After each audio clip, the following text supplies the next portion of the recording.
Hello hello hello hello. आज हम करने वाले हैं बायोमोलिक्यूल चैप्टर को आज ख़त्म करने वाले हैं। हो सका तो आज कर देंगे, वरना जितना हुआ उतना करते हैं। चलो बायोमोलिक्यूल का आज हम डीएन करने वाले हैं। और बायोमोलिक्यूल बहुत ही इजी चैप्टर है मेरे हिसाब से।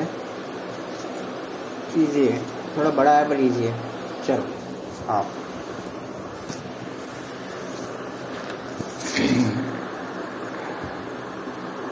बायोमोलिक्यूल, ठीक है। There is wide diversity in living organism in our biosphere.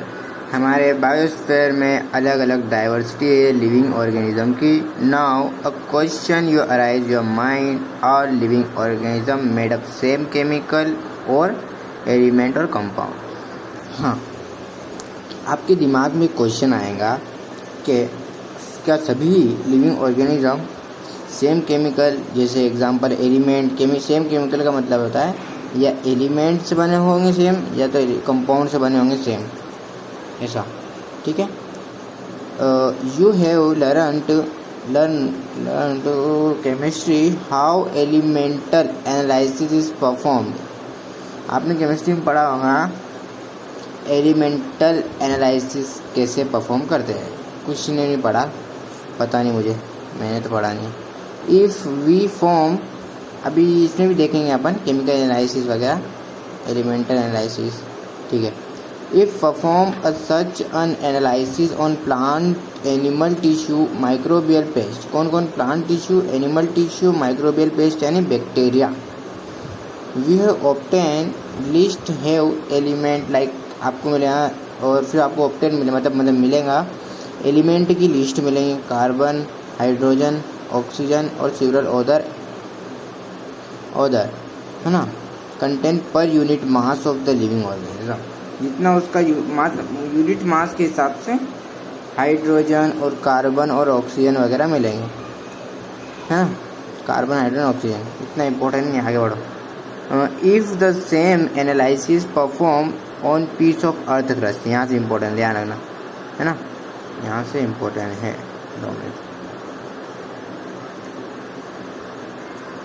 If the same analysis perform the piece on earth crust, example है नॉन लिविंग मैटर का। सेम एनालिसिस हम यदि नॉन लिविंग का करें, जैसे कि अर्थ क्रस्ट, है ना, piece of earth crust, we obtain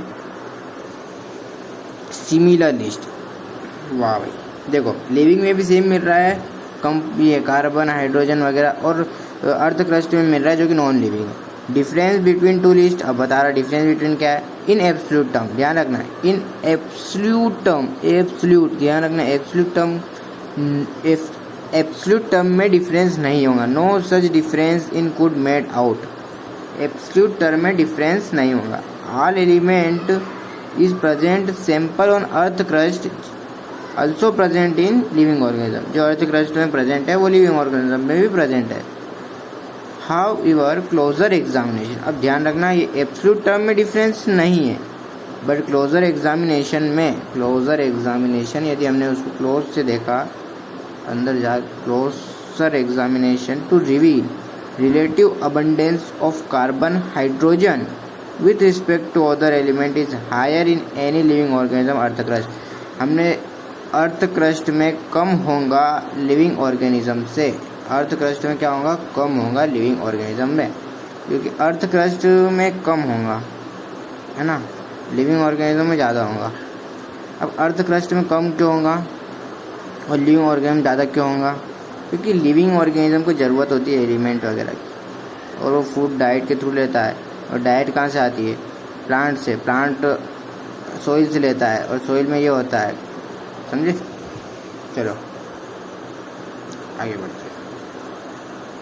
how analysis chemical composition, अब एनालिसिस कैसे करते हैं हम बताते हैं, आज देखते जानते हैं, एनालिसिस करना सीखते हैं, एनालिसिस द केमिकल कंपोजिशन को एनालिसिस करना सीखना।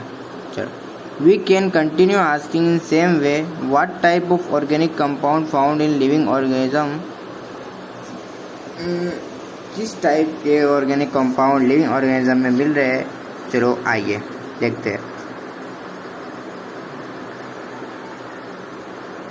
How does one go to finding answer, इसका आंसर तो गेट आंसर ये है कि one such perform chemical analysis. किस ये कैसे पता चलेगा कि उस लिविंग के अंदर कौन सा ऑर्गेनिक कंपाउंड है। ऑर्गेनिक कंपाउंड को फाउंड करना है तो हमें केमिकल एनालिसिस करना पड़ेगा। ऑर्गेनिक कंपाउंड को फाउंड करना है तो किसी लिविंग ऑर्गेनिज्म में ऑर्गेनिक कंपाउंड को फाउंड करना है तो उसका केमिकल एनालिसिस करना पड़ेगा। We can take any living tissue, vegetable और पीस ऑफ लिवर। देखो अब अपन वेजिटेबल लेंगे और पीस ऑफ लिवर लेंगे। 2 मिनट यहाँ बता देता हूँ आपको। जैसे देखो 2 मिनट में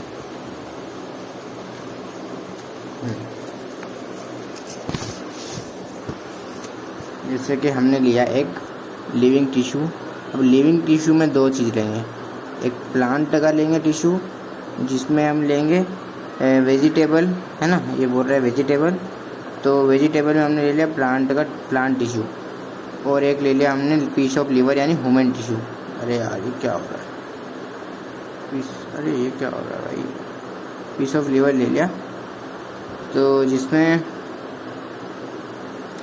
2 मिनट लीवर का पीस है ना, एनिमल टिश्यू अरे पता नहीं आज क्या हो रहा है। एनिमल टिश्यू है ना, एनिमल टिश्यू में दोनों को ले लिया। अब दोनों को हमने मिक्स कर दिया यानी ग्राइंड, यहाँ पर लिखा होगा and grind it trichloroacetic acid. इसका फॉर्मूला याद रख लेना, Cl3CCOOH Cl3CCOOH ट्राइक्लोरोएसिटिक एसिड में इसको हमने ग्राइंड किया। क्या किया, ग्राइंड करने के बाद यूजिंग मोटर पिस्टल। अब ये मोटर पिस्टल वो आता है ना, क्या बोलते हैं यार, वो पुराने ज़माने में यूँ पीसते थे ना, उससे क्या बोलते हैं यार, गुलदस्ता वगैरह कुछ बोलते हैं ऐसा, है ना, उसमें पीसा और ट्राइक्लोरोएसिटिक एसिड में पीसा मोटर पिस्टल के थ्रू, और थिक स्लरी मिला। थिक, यहाँ पर क्या मिला, थिक स्लरी। ये क्या पड़ा, यहाँ पर मिला हमको थिक स्लरी है ना, थिक स्लरी मिला। और वी हैव स्ट्रेन। अब इसको हमने स्ट्रेन किया 2 मिनट रुकना, इसको स्ट्रेन किया, नहीं स्ट्रेन करना है, निचोड़ा थ्रू चीज़ क्लॉथ और कॉटन क्लॉथ। यहाँ पर ये देखो, ये कॉटन क्लॉथ है, चीज़ क्लॉथ है। यहाँ से हमने पकड़ के इसको यूँ करके यहाँ से हमने पकड़ा और इसको निचोड़ दिया, जो कॉटन क्लॉथ और चीज़ क्लॉथ लेके। ये ऑब्टेन 2 फ्रैक्शन, हमको 2 फ्रैक्शन मिले। वन इज कॉल्ड फिल्ट्रेट, एक को हमने फिल्ट्रेट बोला, जिसको हम टेक्निकली हम क्या बोल सकते हैं, एसिड सोल्यूबल। अब देखो जो एसिड सोल्यूबल, जो मतलब सोल्यूबल का नाम है मतलब घुल जाना, जो घुल जाएगा तो वो नीचे आ जाएंगे, फिल्ट्रेट बोलेंगे उसको, फिल्टर हो गया वो। और जो नहीं घुलेगा, सेकेंड इज कॉल्ड रिटेंटेड। अब रिटेंटेड एसिड इनसोल्यूबल होता है, जो कि इसके यहाँ पर रह जाता है, रिटेंटेड। और जो घुल जाता है, नीचे आ जाता है, उसको हम बोलते हैं एसिड सोल्यूबल, जिसको हम बोलते हैं एसिड सोल्यूबल पोल। और ये जो यहाँ घुल जाता है, उसको क्या नहीं घुलता है, उसको क्या बोलते हैं, एसिड इनसोल्यूबल। ये इनसोल्यूबल है, ये सोल्यूबल है, ठीक है। ये इनसोल्यूबल है और ये इनसोल्यूबल है। इनसोल्यूबल का दूसरा नाम रिटेंटेड। IR ध्यान रखना, IR याद रखना, RI या IR याद रख लेना।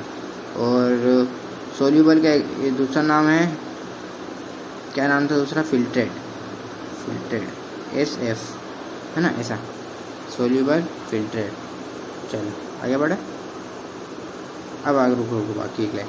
Scientist have found thousand of organic compound in acid soluble pool. Scientist ने 1000 ऑफ ऑर्गेनिक कंपाउंड फाउंड किए, किसमें, एसिड सोल्यूबल पोल में। काय में, एसिड सोल्यूबल पोल में। यानी इसके जगह हम लिख सकते हैं दूसरा नाम, बताओ, फिल्ट्रेट लिख सकते हैं। तो ऐसा पूछ सकते हैं, scientist have found 1000 of organic compound. Option में दे दिया इनसोल्यूबल और रिटेंटेड और फिल्ट्रेट। और नॉन ऑफ द अबव, तो आप फिल्ट्रेट लगाना। ठीक है, आगे बढ़ो। हायर क्लास, देखो ये क्या बोल रहा है, higher class you will learn how analysis of living tissue sample identify particular organic compound. Higher class में आप पढ़ोगे कि हम कैसे एनालिसिस करते हैं लिविंग टिश्यू का आइडेंटिफाई पर्टिकुलर ऑर्गेनिक कंपाउंड। एक किसी पर्टिकुलर ऑर्गेनिक कंपाउंड, अभी हमने देख लिया इतने सारे ऑर्गेनिक कंपाउंड थे हमें मिले, 1000 ऑर्गेनिक, अब इसमें पर्टिकुलर को एनालिसिस करना, तो ये हम हायर क्लास में आप पढ़ाएंगे।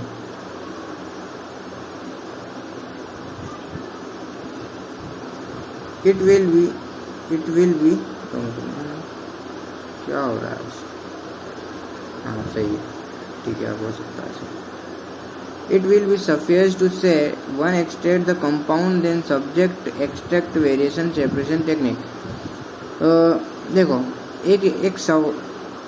एक कंपाउंड को एक्सट्रैक्ट करने के लिए, वन एक्सट्रैक्ट द कंपाउंड, एक कंपाउंड को एक्सट्रैक्ट करने के लिए सब एक्सट्रैक्ट वेरिएशन सेपरेशन टेक्निक का यूज करना पड़ेगा।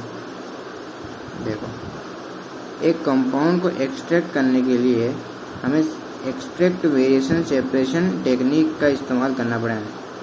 Extract variation separation technique. अब कंपाउंड को एक्सट्रैक्ट करना यानी इतने सारे कंपाउंड में से एक कंपाउंड को निकालना है, तो हमको कौन सा टेक्निक यूज़ करना पड़ेगा, वेरियस सेपरेशन टेक्निक। एक्सट्रैक्ट करना है तो एक्सट्रैक्ट वेरिएशन सेपरेशन टेक्निक, है ना। One has separated the compound from all compound, और इस टेक्निक से क्या होता है कि सभी कंपाउंड में से, ऑल द कंपाउंड में से, सभी कंपाउंड में से हम किसी एक कंपाउंड को सेपरेट कर रहे हैं। जैसे कि देखो ये 1 2 3 4 5 है, तो ये सभी कंपाउंड में से एक कंपाउंड को सेपरेट करता है। कौन सा technique, variation separation technique. In other word, इसके अलावा इसको हम ऐसा बोल सकते हैं कि आइसोलेट और प्यूरिफाई द कंपाउंड, आइसोलेट करना और प्यूरिफाई करना कंपाउंड को, समझे। Analytical technique when applied to compound give idea molecular formula. अब एक और टेक्निक है, ये टेक्निक अलग हो गई, देखो इसको अलग पेन से करता हूँ आपको पता कंफ्यूज ना हो। अब ये अलग टेक्निक आ गई, देखो ये एनालिटिकल टेक्निक है। कौन सी technique, analytical technique. Analytical technique when apply a compound give idea of molecular formula and probable structure.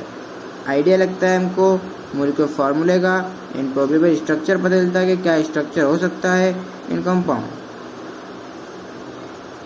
फिर से सुनना, एनालिटिकल टेक्निक किसी कंपाउंड पे अप्लाई करने पर हमें आइडिया लगता है कि उसका मॉलिक्यूलर फार्मूला क्या होगा या उसका प्रोबेबल स्ट्रक्चर क्या होगा। ऑल द कार्बन अब देखो ये important line, very very important line, very important line. क्या बोल रहा है, सुनना।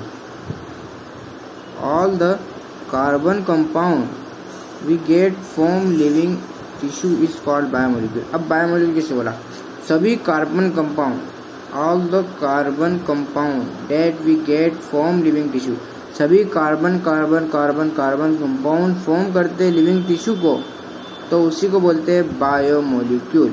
अभी कार्बन कंपाउंड की जगह एक और चीज लिख सकता हूँ मैं, क्या लिख सकता हूँ बताओ, organic compound. Organic compound carbon containing compound को ही ऑर्गेनिक कंपाउंड बोलते हैं। चलो आगे बढ़े। However, living organisms also have inorganic element और compound। अभी हमने देखो, अभी यहाँ हमने क्या पढ़ा था, एक सेकेंड, हमें पढ़ा था ऑर्गेनिक कंपाउंड के लिए हमने केमिकल एनालिसिस किया। अब इनऑर्गेनिक कंपाउंड भी तो होंगे भाई हमारे पास, हमारे सेल में इनऑर्गेनिक कंपाउंड भी तो होंगे, एलिमेंट और कंपाउंड। तो उसको how do we know this, हम कैसे जानेंगे उसको, तो आइए जानते हैं। Slightly different but destructive experiment. कौन सा, डिस्ट्रक्टिव एक्सपेरिमेंट। अब डिस्ट्रक्टिव एक्सपेरिमेंट किसके लिए यूज़ किया गया है, ध्यान रखना, इनऑर्गेनिक कंपाउंड और उनके लिए। देखो यहाँ पर 3-4 एक्सपेरिमेंट मैं आपको लिखवा दूँगा आखिरी में कि कौन कौन से एक्सपेरिमेंट, ये पैराग्राफ करके मैं लिखवा दूँगा। How do you know this, तो slightly destructive experiment has done one weight और स्मॉल अमाउंट ऑफ टिश्यू, एक स्मॉल अमाउंट ऑफ टिश्यू लो, बहुत कम वेट का लिविंग टिश्यू। कौन सा टिश्यू, लिविंग, या तो वो लीफ का ले लो या लीवर ले लो, कोई सब ले लो। इसमें ऐसा है कि 1 किलो 2 लेने की जरूरत नहीं, ग्राइंड नहीं कर रहे अपन इसमें, है ना। इसमें एक कोई सा भी ले लो, ठीक है। इसमें अपन इसको ग्राइंड नहीं कर रहे। देखो destructive experiment have been done only one small, देखो वन बोला है इसने, one small amount of living tissue, या तो लीव कर रहे हो या रिवल कर रहे हो। This is wait.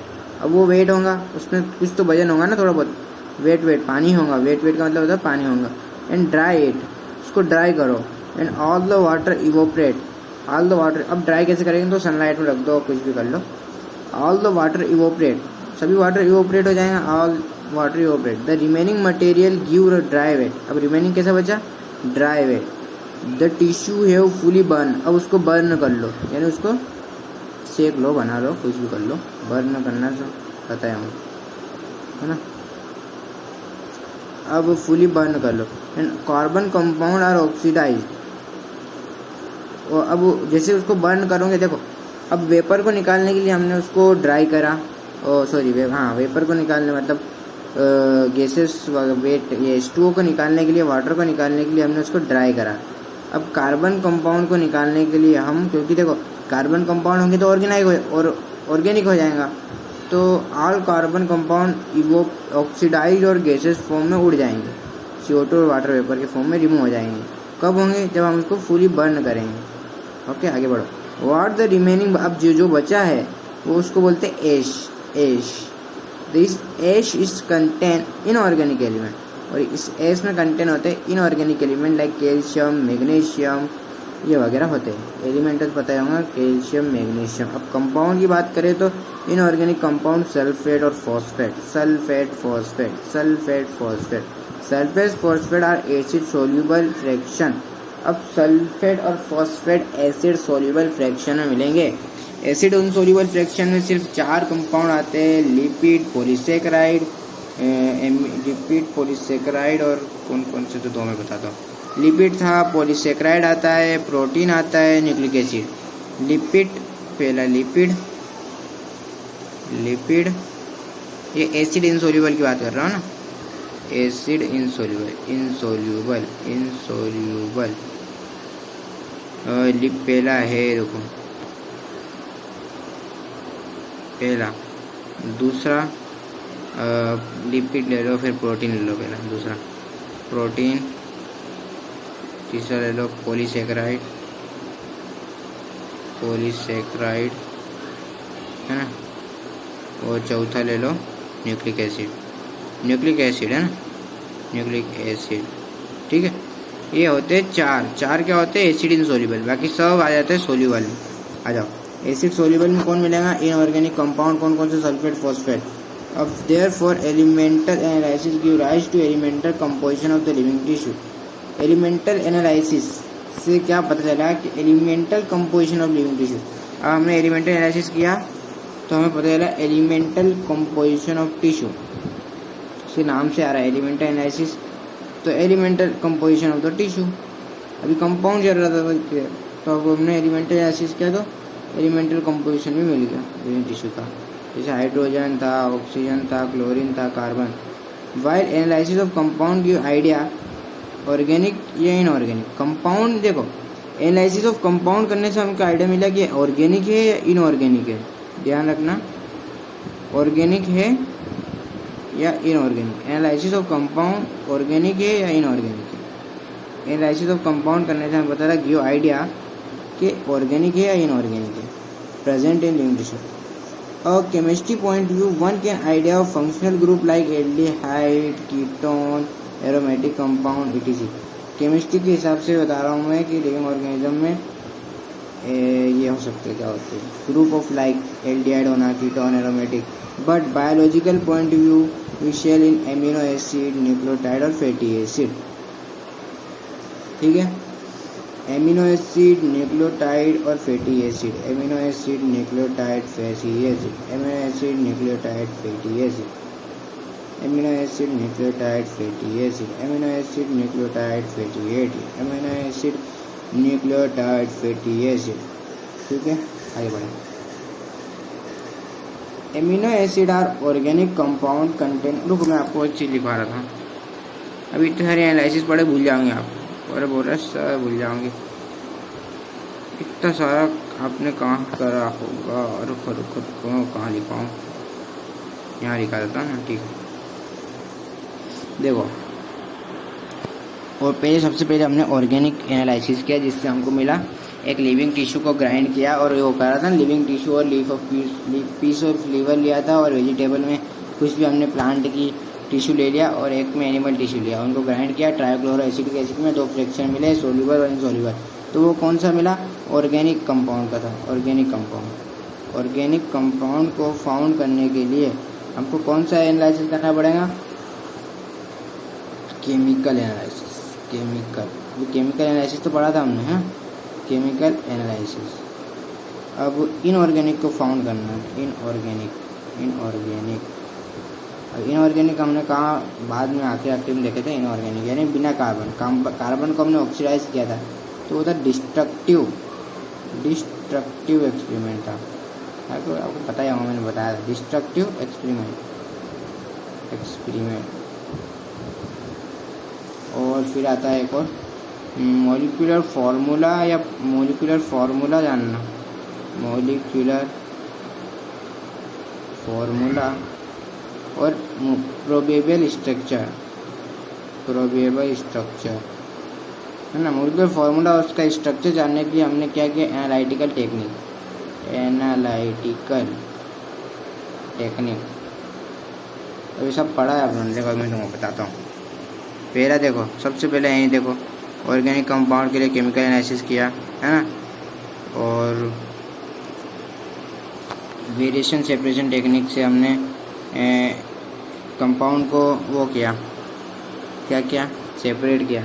ये तो अलग है, पर ये याद रखेंगे, मैंने लिखा है। एनालिटिकल टेक्निक, ये बोला था ना, analytical technique apply on compound to idea for formula और प्रोबेबल स्ट्रक्चर, ये रहा दूसरा। फिर ये तीसरा, डिस्ट्रक्टिव एक्सपेरिमेंट से हमने क्या पता करा कि इनऑर्गेनिक एलिमेंट और कंपाउंड क्या क्या होंगे। ठीक है, ये 4 चीज़ याद रखना बस। आगे बढ़ो। Amino acid are organic compound. अब ऑर्गेनिक यानी कार्बन कंटेनिंग कौन है? एमिनो एसिड क्या है? इनसोल्यूबल है, सोल्यूबल? तो एमिनो एसिड है एसिडिक सोल्यूबल ग्रुप। क्यों सोल्यूबल बोला? तो मैंने आपको बताया गया, इसमें 4 जो है वो इनसोल्यूबल होते हैं, बाकी सब सोल्यूबल में आते हैं, यानी बायो। देखो एक चीज़ और बता दूँ तुमको मैं, जो एसिड सोल्यूबल के होते हैं ना, उनको हम बोलते हैं एसिड सोल्यूबल। कहाँ गया ये एसिड इनसोल्यूबल है। तो एसिड सोल्यूबल को हम बोलते हैं बायो माइक्रो मोलिक्यूल, माइक्रो, और इसको हम बोलते हैं एसिड इनसोल्यूबल बायो मैक्रो रूप। ये सब गुच्छा है। एसिड सोल्यूबल को हम बोलते हैं माइक्रो, और इनसोल्यूबल को हम बोलते हैं मैक्रो मोलिक्यूल, यानी बायो मैक्रो मोलिक्यूल और ये बायो माइक्रो मोलिक्यूल। ठीक है, आगे बढ़ो। Amino acid are organic compound, yes पता है, क्योंकि ऑर्गेनिक ही होगा, क्योंकि कार्बन कंटेनिंग है।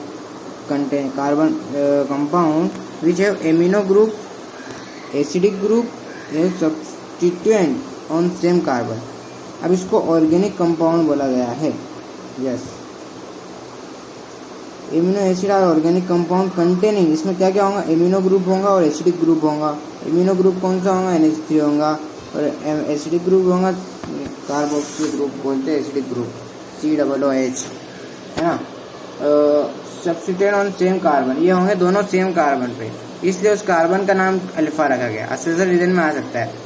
Amino acid is also called alpha carbon, तो यस राइट। और रीजन दे दिया कि एमिनो ग्रुप और acidic group substituent on same carbon, therefore alpha carbon. They is called alpha amino acid, hence ये बोलता रहा, hence is called alpha amino acid. अब देखो, they are substituent on methane, इसके बाद मीथेन भी होता है सब्स्टिट्यूएंट में, methane. There are 4 substituent group are occupied in 4 valency position. अब कार्बन की कितनी वैलेंसी होती है? 4 होती है ना। तो एक पे देखो, आपको बताता हूँ, कार्बन की वैलेंसी कितनी होती है? 4। एक पे जुड़ेगा एमिनो ग्रुप और सॉरी मिथाइल ग्रुप, फिर जुड़ेगा एमिनो ग्रुप, फिर जुड़ेगा कार्बोक्सिलिक ग्रुप और एक पे होगा आर ग्रुप यानी वेरिएबल ग्रुप। अभी वेरिएबल ग्रुप वेरी करता है, इसके चक्कर में पूरा एमिनो एसिड भी वेरी करता है।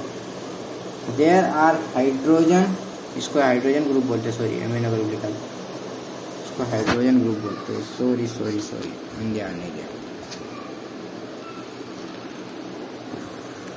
देखो यहाँ पर होता है हाइड्रोजन ग्रुप, रुकना, यहाँ पर होता है हाइड्रोजन ग्रुप, ठीक है। देयर इज हाइड्रोजन ग्रुप और carboxylic group, amino acid group, amino group है, एमिनो ग्रुप, ये कार्बोक्सिलिक ग्रुप, ये हाइड्रोजन ग्रुप और वेरिएबल ग्रुप, आर को बोलते हैं वेरिएबल ग्रुप, ठीक है। Distinct group of R based on nature of R group many amino acid. देखो आर ग्रुप के बेस पर बहुत सारे एमिनो एसिड होते हैं। जैसे आर ग्रुप पर होगा CH3 तो एमिनो एसिड का नाम ग्लाइसिन हो जाएगा, वगैरह वगैरह, ऐसे वेरी करता है, ग्लाइसिन, एलिनिन, सेरिन वगैरह, है ना, ऐसे वेरी करता है। आगे पढ़ेंगे अपन लोग को बताऊंगा तुमको। However, thus the while occur of protein are देखो, however thus the occur of protein are only 20 type.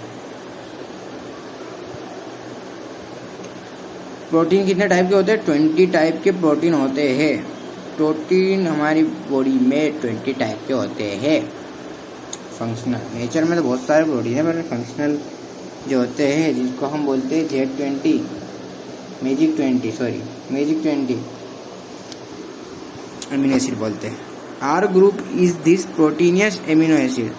Are group एक proteinous amino acid could be hydrogen. देखो आर ग्रुप की जगह प्रोटीनियस एमिनो एसिड लग गए, जैसे देखो हाइड्रोजन जुड़ा तो amino acid is glycine, methyl जुड़ा तो एलेनिन में, सॉरी मैंने गलत बोल दिया था उस वक्त, हाइड्रोजन जुड़ेगा तो ग्लाइसिन और मिथाइल ग्रुप जुड़ेगा तो एलेनिन, और यदि हाइड्रोक्सी मिथाइल ग्रुप जुड़ेगा तो सेरिन। यह 20 शो इन फिगर। अब ये क्या होता है आपको मैं इधर समझाता हूँ। ये देखो हाइड्रोजन जुड़ा तो ग्लाइसिन, एलेनिन जुड़ा सॉरी मिथाइल जुड़ा तो एलेनिन, और ये हाइड्रोक्सी मिथाइल जुड़ा तो सेरिन। अब ये कार्बोक्सिलिक ग्रुप, ये कार्बोक्सिल अमीनो ग्रुप, ये अमीनो ग्रुप, ये अमीनो ग्रुप, ये हाइड्रोजन हाइड्रोजन हाइड्रोजन। एक हाइड्रोजन एटम की ग्रुप जगह होती है, इन तीनों की जगह फिक्स होती है 1 2 3 की, और ये ही वेरी करता है सिर्फ आर ग्रुप। ठीक है आगे बढ़ो। ये बताऊंगा आपको। देखो प्रोटीनियस एमिनो एसिड इनको बोलते हैं 3 को, सेरिन और रुको नाम GAS से याद रखना है को, वो अभी याद रखा ना आपने। कहाँ गए देखो GA और S। अब G से ग्लाइसिन, A से एलिन और S से सेरिन। अब ग्लाइसिन आपको याद रखना, पहले हाइड्रोजन आएगा, फिर अमीनो रुको पूरा मिटाने तो यार पूरा कट होगा। हाँ ये हाइड्रोजन आएगा, फिर मिथाइल आएगा और फिर हाइड्रोक्सी मिथाइल आएगा। बस ये आपको याद रखना पड़ेगा। ठीक है आगे बढ़ो। चलो आ जाओ। Chemical and physical properties of amino acid are essential for amino, carboxylic और आर ग्रुप। हाइड्रोजन नहीं लिया, देखना। केमिकल और physical properties of amino acid, chemical और physical, physical properties of amino acid essential है एमिनो ग्रुप के लिए, carboxylic group के लिए, आर ग्रुप के लिए। एक क्वेश्चन दे दूं मैं, which of the following are not essential for chemical and physical properties of amino acid, तो उसका आंसर आएगा हाइड्रोजन। क्या आएगा? Hydrogen. Physical properties of amino acid essential किसके लिए है? 3 group, amino group, carboxylic group, R group. Based on number of amino and carboxylic group. अब देखो कार्बोक्सिलिक ग्रुप कितने हैं और एमिनो ग्रुप कितने हैं, उसके बेस्ड पर दे आर एसिडिक, बेसिक और न्यूट्रल। एसिड कौन होता है? ग्वालमेटिक, ध्यान रखना, ग्वालमेटिक। वो ग्लाइसिन अलग है, लोग मिक्स कर देते हैं ग्लाइसिन और ग्वालमेटिक। ग्लाइसिन प्रोटीनियस अमीनो एसिड है और ये एसिडिक अमीनो एसिड है। प्रोटीनियस प्रोटीनिशियस अमीनो एसिड कौन है, ग्लाइसिन वगैरह ये वगैरह है। तो ये कौन से अमीनो एसिड है, ये एसिडिक अमीनो एसिड है ग्वालमेटिक। उस पर हाइड्रोजन रहता है, इस पर एसिडिक हो गया होता है क्योंकि इसमें ना कार्बोक्सिलिक ग्रुप ज़्यादा हो जाता है तो एसिडिक हो जाता है ग्वालमेटिक। बेसिक लाइसिन और neutral valine, basic lysine neutral valine, एजी याद रखना, इसका एजी BL और NB इतना याद तो नहीं रख सकते, पर बेसिक का लाइसिन आएगा और बेसिक का लाइसिन आएगा और न्यूट्रल का वेलाइन आएगा। बेसिक का लाइसिन, न्यूट्रल का वेलाइन, एसिडिक का ग्वालमेटिक, ग्लूटामिक यार, ग्वालमेटिक गलत बोल दिया मैं, ग्लूटामिक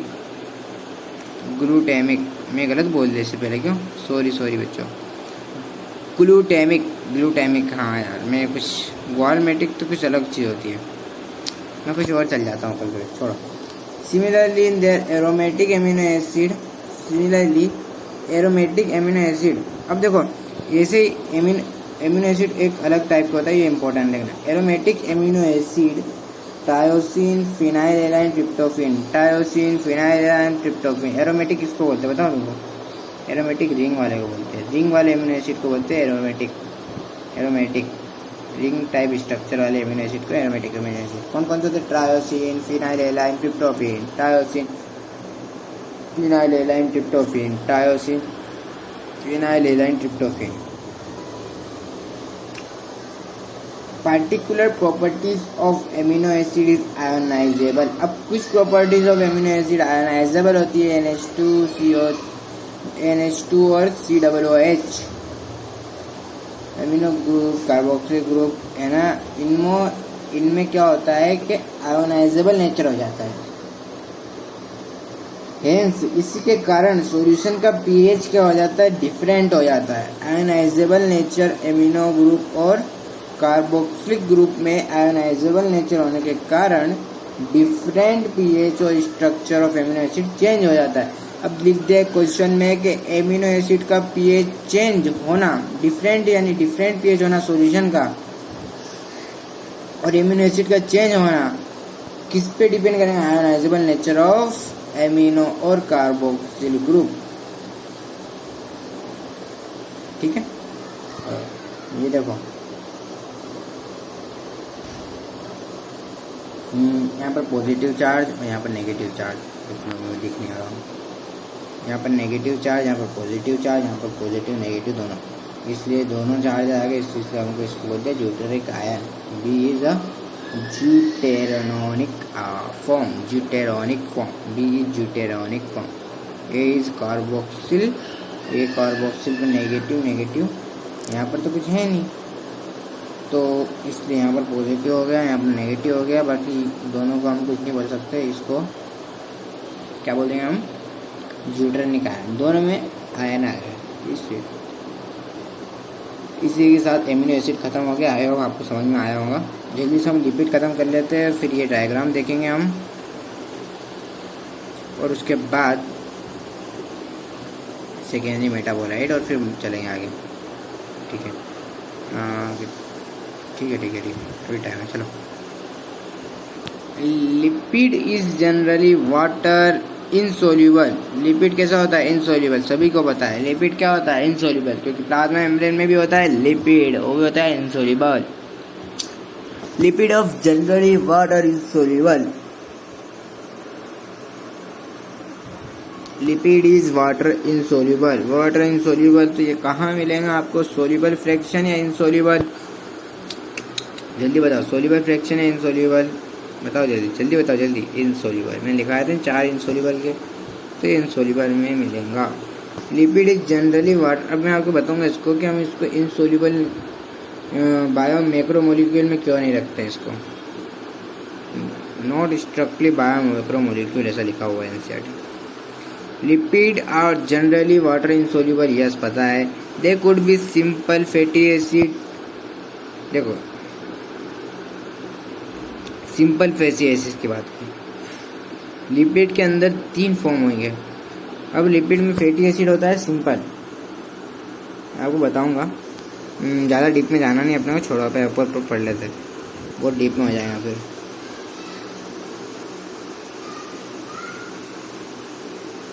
बताओ, they could be simple fatty acid, देखिए इसमें आता है simple fatty acid. Fatty acid किसको बोलते हैं बताओ? Carboxyl group attach to R group, COOH, ये हो गया कार्बोक्सिल ग्रुप अटैच हो गया आर ग्रुप के साथ, तो बन क्या जाएंगे? Fatty acid. क्या बन जाएगा? Fatty acid. लिपिड के 3 फॉर्म याद रखना, ग्लिसरॉल फैटी एसिड होता है, ग्लिसरॉल होता है और ग्लिसराइड होता है। देखो जनरली तुम्हें याद बता देता हूँ आपको।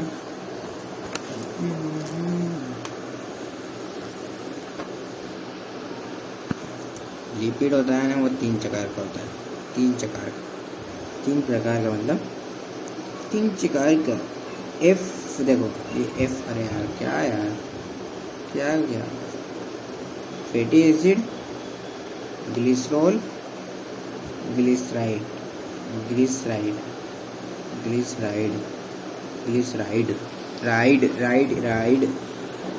पे जाना, राइड वो वाला ग्लिसराइड है ना। ओके, समझ में आ गया? 3 फॉर्म याद हो गए। फैटी एसिड आता है उसमें एक, किसमें? लिपिड के अंदर आता है। कौन? Fatty acid. सिंपल होता है, कंपाउंड तो सिंपल होता है। The carboxyl group attach to R group, definition बोलो फैटी एसिड की, तो carboxyl group attach to R group, carboxyl group COOH attach to R group, तो क्या हो जाएगा? Simple fatty acid attach, simple fatty acid कैसा होता है? सिंपल। लिपिड के अंदर फैटी एसिड सिंपल वाला, fatty acid are carboxyl group attach to R group. जैसे कि मैं आपको एक और चीज़ बता देता हूँ, ठीक है, जिसमें ये होता है आर और ये कार्बोक्सिल ग्रुप होता है, तो ये क्या होता है कि आर जो होता है ना, ये आर क्या होता है? नंबर ऑफ कार्बन, होता है नंबर ऑफ कार्बन। और वहाँ पर आर अलग अलग था, आर हमेशा वेरी करता है, नंबर ऑफ कार्बन। अब ये कितना कार्बन हो सकता है? तो ये 1 से लेके 19 तक हो सकता है, 1 से लेके 19 तक कार्बन एटम हो सकते हैं इसमें, है ना। तो R group could be methyl हो सकता है आर के ग्रुप की जगह, या इथाइल हो सकता है। मिथाइल जिसमें 1 कार्बन हो, इथाइल जिसमें 2 कार्बन हो, या तो हायर नंबर का ये हो सकता है ग्रुप जिसमें 1 से लेके 19 कार्बन आता हो। आर क्या है? फिर से सुनो, आर ग्रुप किसको बोलते हैं? तो R group is could be methyl, ethyl और हायर नंबर ऑफ, जिसमें 1 से 19 कार्बन आते हो, वहाँ 19 कार्बन, 1 से लेके 19 कार्बन तक हो सकता है। फॉर एग्जाम्पल पाल्मेटिक एसिड, ध्यान रखना, palmitic acid, for example palmitic acid है 16 कार्बन इंक्लूडिंग कार्बोक्सिल कार्बन। और इसका मतलब क्या है कि इंक्लूडिंग कार्बोक्सिल कार्बन? मैं आपको बताता हूँ। देखो ये आर ग्रुप है ना, ये क्या है? R group. तो ये आर ग्रुप कितने होंगे? 15 होंगे इसके जगह। पाल्मेटिन में आर कितना होंगे? 15 कार्बन का आर होगा। आर कितना होगा पाल्मेटिन में? 15। और 1 कार्बन इसका भी मिला लिया हमने, कार्बोक्सिल ग्रुप का, तो कितने हो गए? 16। तो कोई ने पूछा कि पाल्मेटिन में कितने कार्बन? तो 16। और यूँ पूछ लिया कि पाल्मेटिन में वेरिएबल ग्रुप में कितने कार्बन? तो 15। Okay. Palmitic acid 16 carbon including carboxyl carbon. Arachidonic क्या होता है? तो 20 कार्बन वाला होता है, 20 carbon atom including carboxyl carbon, यानी 19 कार्बन। इसमें कितने? आर में 19, यानी टोटल कितने हो सकते हैं?